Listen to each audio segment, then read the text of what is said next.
se parece a la anterior por las condiciones particulares en las que sucede cada uno, y no habíamos visto una pandemia de esta dimensión a nivel global desde la gripe española, la influenza española de 1918.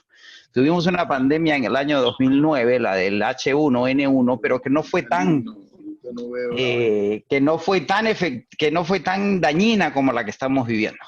Ahora, al final del día, lo que determinan las pandemias a nivel general es que la única salida que tenemos de ellas, en la medida que afectan a las personas y no a los activos fijos, es que la solidaridad termina siendo la única medida a través de la cual podemos salir de la crisis. La salud de unos es la salud de todos, y la salud de todos es la salud de unos.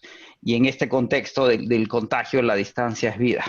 Y hay que entender que lo que estamos hablando es de distancia social y no necesariamente de distancia personal. Entonces, vamos a hablar de petróleo. ¿Por qué hablamos de petróleo? ¿Por qué el mercado está obsesionado de petróleo? Más allá de lo que pasó hace un par de días, que lo vamos a ver en un instante, porque el petróleo es como el termómetro de la economía global. Los indicadores de crecimiento económico los vemos siempre 20 días después de que se cierra un trimestre. O sea, ¿qué es lo que nos dice qué está pasando con la economía real? Más o menos son las materias primas, y entre ellas el petróleo. Y el petróleo ha sufrido una corrección importante en los últimos meses, primero por la pandemia, y después por la guerra de precios establecida entre Rusia y Arabia Saudita, que no llegan a un acuerdo para reducir cuotas por 1,5 millones de barriles. Terminan forzados a reducir la producción por 9.7 millones de barriles, y sin embargo el precio sigue cayendo. Y cae a ese número inusual y único de menos $37.63 hace unos días, hace un par de días, por lo que se llama el supercontango. ¿Qué es el contango? El contango es un fenómeno en el mercado petrolero en que los precios spot, los precios de hoy, son inferiores a los precios a futuro. El petróleo se comporta como los tickets de aviación. Si usted compra un ticket de aviación hoy día, o compraba, porque ya los aviones no vuelan vacíos, les haría más caro que un precio a futuro. ¿Y por qué cae a un nivel negativo? Porque ha habido, como ven en el cuadro de la izquierda, un colapso en la demanda. La demanda ha caído en 30 millones de barriles diarios, 30%. Y la producción había subido, por la falta de acuerdo entre Rusia y China, más o menos 8%. Entonces, hoy día tenemos un colapso de 30% en la demanda diaria, que el recorte de 9.7 millones no satisface. Y los precios del petróleo no se van a recuperar. Y lo que sucede con el contrato de hace 2 días, que es negativo, es que todos los depósitos de petróleo en los Estados Unidos están llenos al 77%. No hay dónde guardar petróleo. Y en la medida que el petróleo se transa en futuros financieros, quien compró el contrato no se lo pudo vender a un tercero que se lo vendió a su vez a alguien que va a recibir el petróleo, y sin tener cómo recibir el petróleo tuvo que pagar para que se lo reciban, y quien terminó ganando fue quien recibió el petróleo por $37 y lo pueda vender en los próximos 30, 60, 90 días. Hoy día ayer el petróleo estaba a $9, hoy día está como a 14, 15 el WTI, y los futuros a septiembre están a 20, lo cual es más o menos aparentemente el precio al que debería mantenerse el petróleo. ¿Cuál es el problema? Que fiscalmente, lo ven en el cuadro de la derecha, la necesidad de los países productores es muy alta, lo cual va a poner mucha presión en los países productores, incluido Venezuela. Y lo que ven en el cuadro de la derecha inferior es que el esquisto norteamericano va a entrar en problemas financieros muy serios, porque para ser rentable tiene que vender el petróleo más o menos a $60 el barril, entre 40 y 60, y a los niveles actuales ya la producción norteamericana ha caído de 250,000 barriles, y se espera que caiga en 2 millones por condiciones de mercado. Mucha volatilidad en los mercados de acciones. No podemos determinar con claridad cuál es la dirección de los mercados. Este cuadro del medio demuestra el primer reporte de desempleo hace 3 semanas. Estamos esperando el de esta semana mañana, pero ya tenemos 22 millones de desempleados en los Estados Unidos. Es decir, el empleo, lo que nos tomó crear empleo en 10 años, lo hemos perdido en 3 semanas. Y recuperar esos empleos va a tomar tiempo. La volatilidad en los mercados es muy grande, los mercados están retornando. La volatilidad siempre se da con baja liquidez y determina mucha incertidumbre.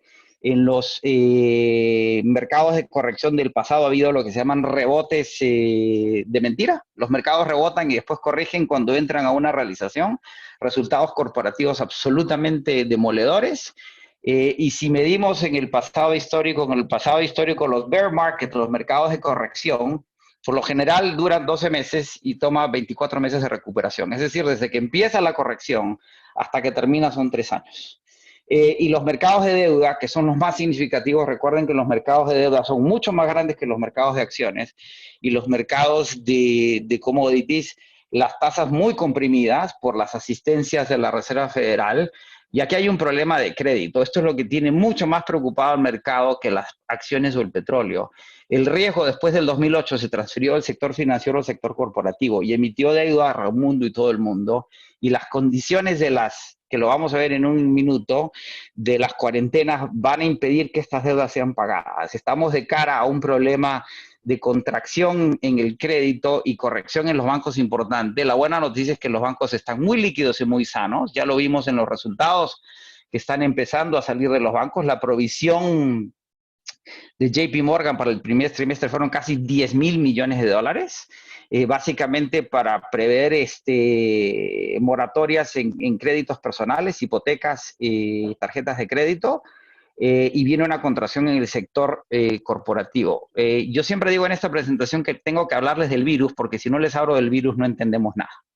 Y brevemente el virus y la virología. El cuadro del centro es el COVID en el marco de los otros virus, de las otras epidemias que tenemos existentes en el pasado reciente y que siguen viviendo entre nosotros. Lo que tiene el COVID, que no es tan contagioso como el sarampión o la viruela, pero es muy eficiente. Es un virus que desde el principio se descubrió que tiene una eficiencia absoluta. Se origina en un animal, en un murciélago, eso está comprobado en el genoma del virus, que es como la huella digital del virus, se transfiere a un segundo mamífero, se piensa que es un armadillo y llega a los seres humanos y es muy eficiente en el contagio y tiene una tasa de mortalidad que no hemos podido determinar todavía porque no estamos midiendo los casos, pero que está entre el 0,6 y el 3%. Comparado a la gripe, la influencia cíclica normal en los Estados Unidos, que tiene una tasa de mortalidad del 0,1 al 0,3.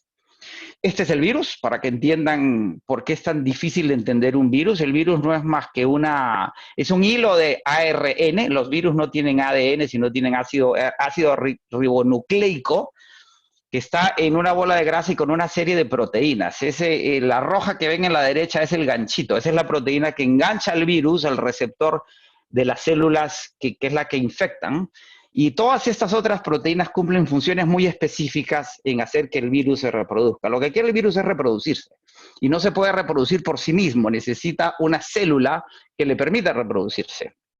Este es el genoma, que es el mapa. Este virus tiene 30 y pico de proteínas, cada una cumple una función, y lo van a ver porque esto es importante para las vacunas y las medicinas, y solo se han identificado 26. Sabemos muy poco del virus. Esto es el patógeno que hace el virus, entra a la célula, se suelta el ARN y se reproduce. Mata a la célula y pasa a una siguiente célula y pasa a una siguiente célula. Esto es la enfermedad. La foto de la izquierda es los virus atacando una célula. Para que usted se infecte, no basta un virus, necesita cientos de miles de virus. ¿Cuántos virus entran en la cabeza de un alfiler? 100 millones. ¿Sí? ¿Y por qué este virus es peligroso y por qué la distancia social es importante? Mientras más gente usted tiene contacto, más virus carga, y el virus ataca cuando tiene masa crítica. Y la segunda foto es los virus abandonando una célula.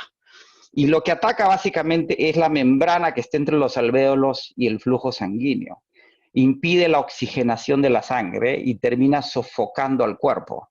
Y lo que genera, cuando tiene masa crítica y ataca, es lo que se llama una tormenta citoquina, que es lo que ven en la izquierda. El cuerpo se defiende y se convierte en enemigo del propio cuerpo.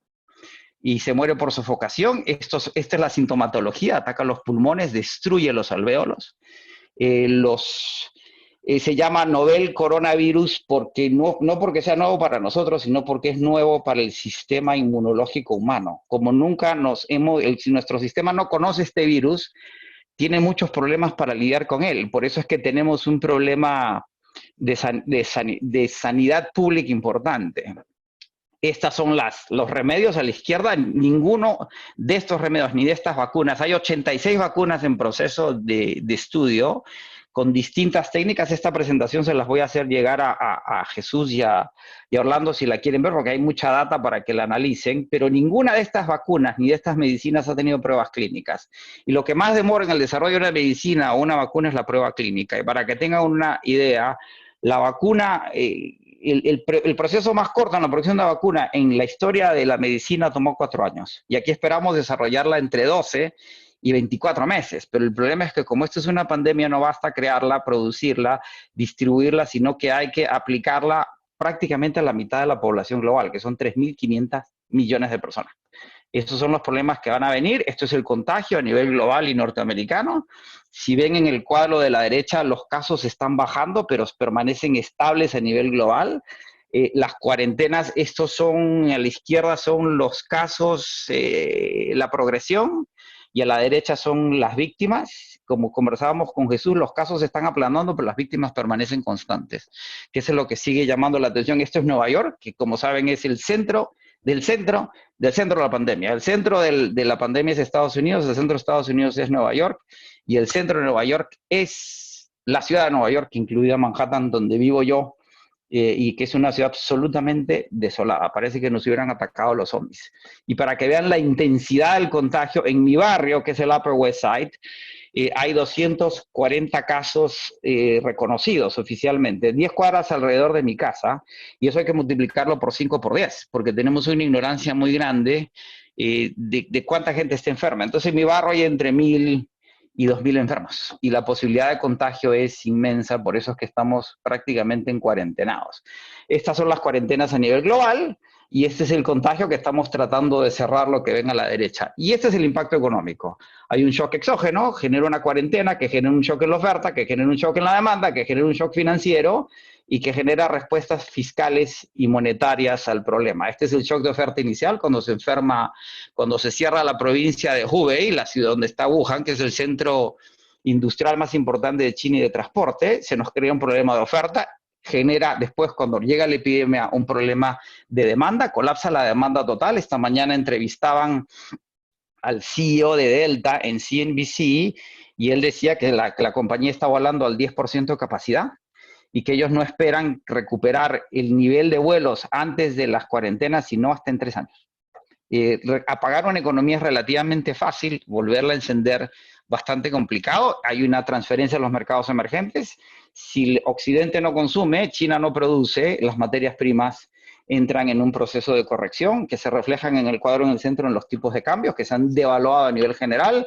Esto es América Latina según el Banco Mundial, y vamos a tener una contracción del 4.6% este año. El Fondo Monetario Internacional habla de 5.3%. Yo tuve una entrevista a un webinar en Panamá, les decía que yo esperaba que la economía panameña creciera menos del 2%. Según el Banco Mundial, va a decrecer 2%, con economías como la peruana, que les decía muy bien, van a decrecer 4.7%. Estos son los paquetes fiscales a nivel global.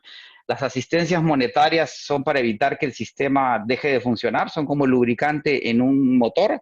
Los paquetes fiscales son como la gasolina para permitir que siga caminando. Ahora, de nada sirve tener lubricante y combustible si no hay pasajeros. Esto es la recesión que ya prevé el Fondo Monetario Internacional, una contracción global del 3%, 6% en las economías desarrolladas, 1% en las economías emergentes, siempre y cuando controlemos la pandemia y el número de víctimas.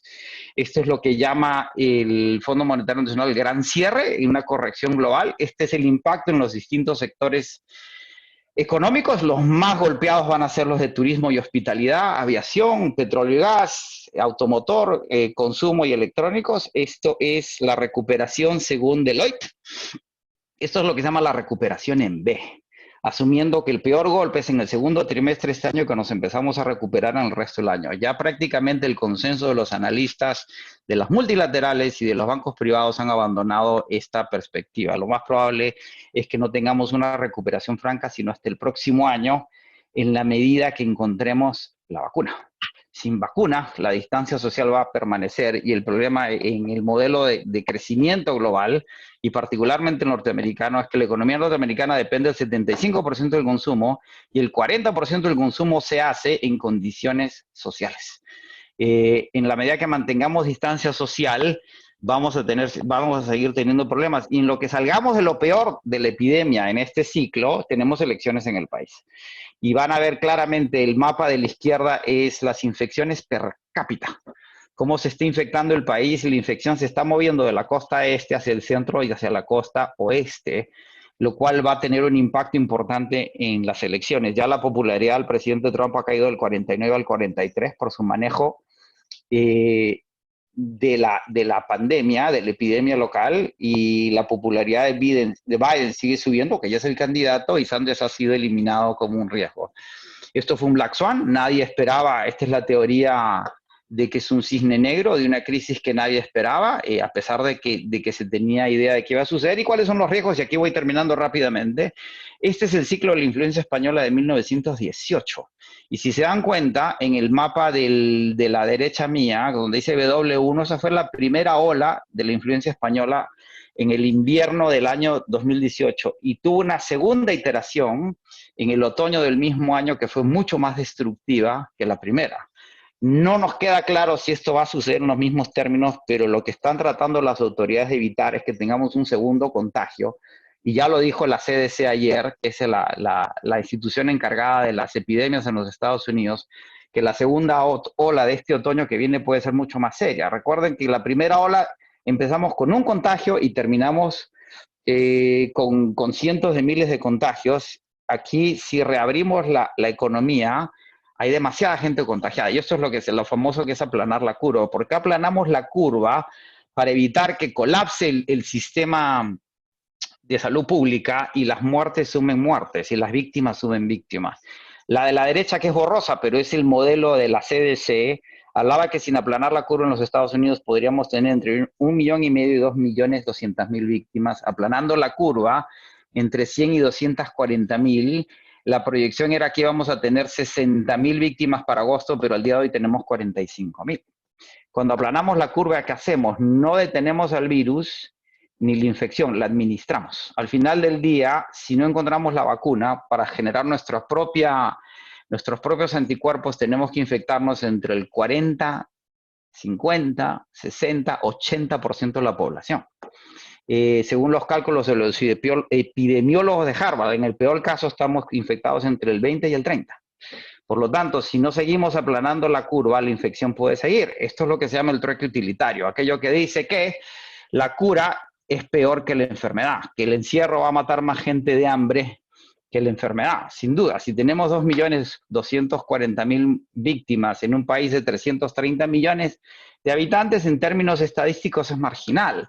El problema es que en el siglo XXI la vida vale mucho y el Estado nos garantiza el derecho a la vida y a la seguridad. En un país como Estados Unidos, si dejamos morir a 2,240,000 personas, no solo vamos a saturar el sistema sanitario, sino que vamos a crear mucha desconfianza que va a generar problemas sociales, problemas políticos y problemas económicos que podrían ser mucho más graves que aplanar la curva y lidiar con el encierro. Y esto es lo que se llama el contagio del rebaño. Que el rebaño se contagie solo y se cure solo. El problema, si ven la distribución, ese cuadro grande, es las enfermedades, las profesiones más expuestas y el ingreso que reciben.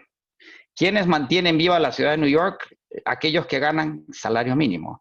¿Dónde está concentrado el número mayor de víctimas en Estados Unidos? Entre hispanos y afroamericanos.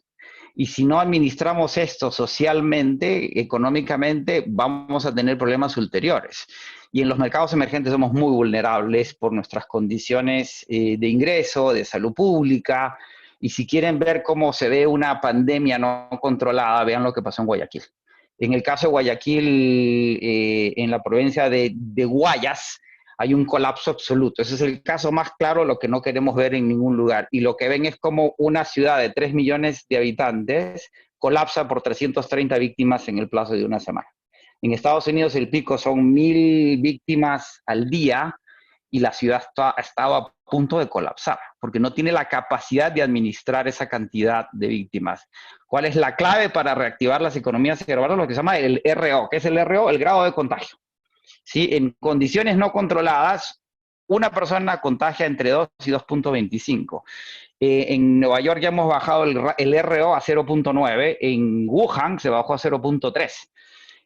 La clave de reabrir la economía es mantenerlo por debajo de 1 y mantener el monitoreo. Sin testing no podemos monitorear el contagio y aislarlo para reactivar la economía hasta que encontremos una vacuna. Y más aún en un virus que muta constantemente. Esto es la reapertura según Morgan Stanley. Según ellos, sin una segunda ola en el virus, probablemente no podamos reabrir la economía sino hasta el tercer trimestre y con una segunda ola sino hasta abril del próximo año. Aquí termino. Esta es la historia de las pandemias, las plagas y las pestes. Una pandemia es una epidemia globalizada. ¿Cuál es la diferencia? Una epidemia no controlada se convierte en una plaga no controlada se convierte en una peste, y lo que tenemos que evitar es caer en pestes. Clave en términos financieros, económicos hacia adelante, las guerras son inflacionarias porque destruyen los activos físicos que hay que reconstruir. Las pandemias son deflacionarias porque atacan dos cosas, la vida humana y la confianza de los seres humanos en el futuro. De nada sirve que reabramos la actividad económica en las ciudades si la gente no regresa. Y lo que dice Nancy Pelosi cuando le dicen, pero estamos haciendo gastos fiscales muy altos, le dice, no son gastos, son inversiones en el capital más importante que tenemos en la nación, que son los norteamericanos. Para recuperar la actividad económica vamos a tener que rebalancear las cargas fiscales, redistribuir el ingreso, invertir en el recurso humano que nos permita reactivar las economías. Y desde que estamos hablando de inversión en nuestro negocio en la banca, los dejo con Warren Buffett, en el sentido que lo que él siempre señala, que toda inversión es a largo plazo, que un inversionista sin confianza en el futuro, en el que participa activamente y al que reconstruye, no genera las condiciones para reactivarse. Y las pandemias pasan, duran poco y son tremendamente destructivas. Pero la clave es que nos involucremos para que así sea. Y como dijo su socio ayer en una entrevista a Charlie Munger en el Wall Street Journal, de cara a la crisis que estamos viviendo, es mejor la cautela que la acción. Gracias. Bueno, José, felicitaciones, espectacular tu presentación. Tenemos un comentario y una pregunta. Ivonne, por favor, entonces procede con las preguntas y el comentario. Sí, correcto. La primera frase o comentario que tenemos es: su exposición deja ver que las ayudas no serán ni de cerca suficientes para reanimar las economías. De esto queda una sensación de salir urgentemente de inversiones. Mire, el problema es, las ayudas fiscales son remedios, no son soluciones. En Estados Unidos las ayudas personales son $1,500 por persona, siempre y cuando haya pagado sus impuestos en el 18 y gane menos de $75,000. La renta promedio en los Estados Unidos son $2,200 al mes. Es decir, es un remedio, es una ayuda, pero no resuelve absolutamente nada. De hecho, parte del paquete fiscal de $2,200,000,000,000, trillones americanos, que son los billones nuestros, se agotó en una semana. El de las pequeñas empresas, y lo acaban de ampliar con 484 mil millones más. Ahora, ninguna de esas va a remediar la desaceleración que viene, que en el segundo trimestre va a ser muy dura, que va a ser por el tercer y cuarto trimestre. El mercado sigue siendo optimista, porque esa es su naturaleza, y viendo los lados positivos. Ahora, todo depende en términos de la inversión, en dónde usted entró en la inversión. Yo que asesoro más que trabajo con fondos de pensiones, he visto un par de fondos de pensiones que están abajo, y mi recomendación es: olvídense del tema. Si el portafolio es de calidad, ¿sí?, y va a sobrevivir a la volatilidad, en 3 años debería recuperarse. Debería, porque no sabemos qué va a suceder en los próximos 30 días, 60, 90, 365. Pero la clave es salir de activos de calidad y asumir pérdidas. Solo es recomendable si necesita el dinero. Ahora, si tiene capital, preserve el capital, porque en las condiciones actuales el capital vale mucho. Ok, y la siguiente pregunta es: ¿cuál es la capacidad de respuesta y apoyo de instituciones como el Banco Mundial y el Fondo Monetario Internacional, tomando en cuenta que es una situación mundial? Limitada. Las líneas de emergencia del Fondo Monetario Internacional, además, esta crisis nos agarra en situaciones muy particulares. El Fondo Monetario Internacional tiene el 40% de su capital prestable en Argentina, y Argentina ya anunció una reestructuración más dura de lo que todo el mundo esperaba en virtud de la pandemia, y lo que está prestando el fondo son préstamos de emergencia para solventar básicamente gasto público en cuestiones de sanidad. La asistencia fiscal depende de cada país y de la salud, de la sanidad de las finanzas públicas. El Perú, por ejemplo, en América Latina es el país mejor preparado para enfrentar fiscalmente la pandemia porque ahorró por muchos años. Ecuador es muy claro que con el colapso del precio del petróleo y una economía dolarizada, ya entró en una moratoria de su deuda, aceptada por los acreedores porque es muy bajita, pero probablemente tenga que desarmar la dolarización, que es una camisa de fuerza que era insostenible. Ayer estaba en una conferencia, en un webinar con nuestros abogados corporativos, lo que hacemos en GCQ es Finanzas Corporativas, trabajamos por los emisores, y los problemas en términos de emisiones corporativas y soberanas latinoamericanas vienen porque estamos incurriendo en casos fiscales muy grandes. El déficit fiscal norteamericano este año era de $1 trillón, 7% del producto. El paquete fiscal de 2.200.000.000 lo acaba de triplicar. Y probablemente los paquetes fiscales terminen siendo de 6 trillones, con lo cual vamos a tener un déficit público en Estados Unidos del 40%. Eso se tiene que pagar y eso se va a rebalancear con impuestos. Y el próximo año o el siguiente o el subsiguiente, las cargas fiscales van a transformarse importantemente y las soluciones son nacionales. Se nos enferman los norteamericanos, los peruanos, los venezolanos, y los recursos se tienen que redirigir. Y los mercados van a ser muy volátiles de cara a la realización de esos frentes que se van abriendo y cerrando. Ahora, si usted quiere invertir, invierte en compañías con fundamentales sólidos. Tenga mucho cuidado con el valor, lo que se llama value investing, porque eso depende de que los balances sean sanos. Y ahora vamos a ver si los balances de las compañías son sanos o no. Ok, gracias. Nos llega otra pregunta. Es si se puede recomendar acciones o bonos en este momento. Solo muy sólidos. Yo los derivaría a nuestros asociados en Life Invest Asset Management, que ellos son quienes manejan portafolios de inversión. Nosotros trabajamos por los emisores, pero hay que ser cauto y hay que invertir en compañías de calidad y sólidas. Mire lo que está pasando con las aerolíneas. Pueden ser muy sólidas y pueden haber sido muy rentables. Lo que decía el CEO de Delta esta mañana. Delta con 10% de vuelos en función está gastando $100 millones diarios. Y están tratando de reducirlo a 50 millones por 3 años en la medida que no tienen claro que se vaya a reactivar la actividad de viajes como la conocíamos en el pasado reciente. Bueno, realmente magistral la charla, José. Muchísimas gracias, felicitaciones. Una última pregunta que tenemos aquí para darle entrada a Luis Vicente. ¿Viene una inflación en USA con recesión? Lo que viene es una deflación. Lo que nos está diciendo la renta fija es que esto es vamos a parecernos mucho al Japón o a Alemania. Recuerden que Alemania no crece, no tiene inflación, no produce, van a tener otro tipo de problemas. La solución europea a la pandemia ha sido mucho más eficiente que la norteamericana.